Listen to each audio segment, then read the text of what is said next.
Right, so I come to normal open mic events speaking righteous lyrics like I was some sort of spiritual master who conquered all of his darkness.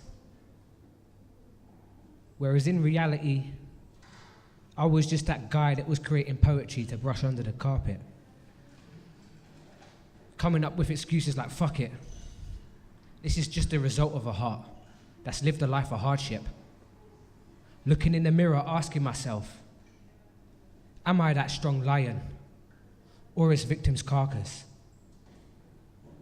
Like being the perfect man is an idea that's just too far-fetched for a guy that's sometimes a cunt, but who's always been a bastard. No male role models where I was coming from, because none of us had any fathers. And I'm sorry if this poem has a dark twist, but maybe it's because of all this grass in my spliff.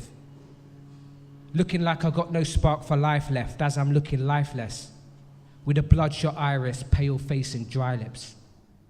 Looking at the rest of the world with these half-drawn eyelids. And if my iPhone's blocking the sun in the sky, like it's an eclipse, and my screen's saying Facebook, then my mind's telling me I'm a narcissist.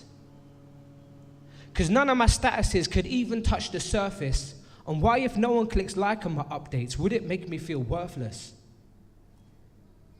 I'll get so deep in thought, I'll make myself feel nervous as I shut the door to life, close the window and draw the curtains. Live like a hermit with an eighth in my hand, ready to burn it when this box life soon becomes like that obstacle that runs out of purpose.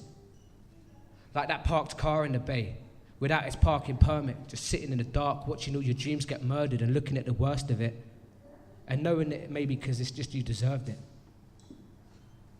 Because when you do wrongs for so long, karma will soon have you reimbursed it, so I've been paying the world back with my poetry as my form of community service.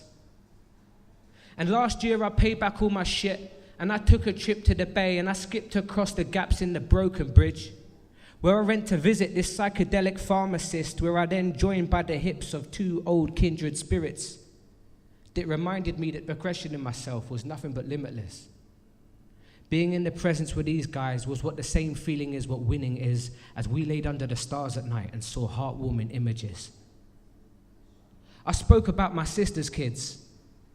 Two of my greatest gifts have been my little nieces and all the cuddles they give me every single time that I'm greeted.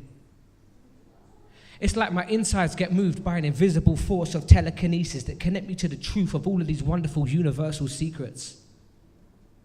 Like equal rights for all of our planet's species, because unity will be the immunity for humanity's mental diseases. We can be healed like the work done in the teepees of some of the indigenous healers. And regardless if you want to follow Muhammad, Buddha, or Jesus, we must never lose sight on the puzzle's biggest pieces.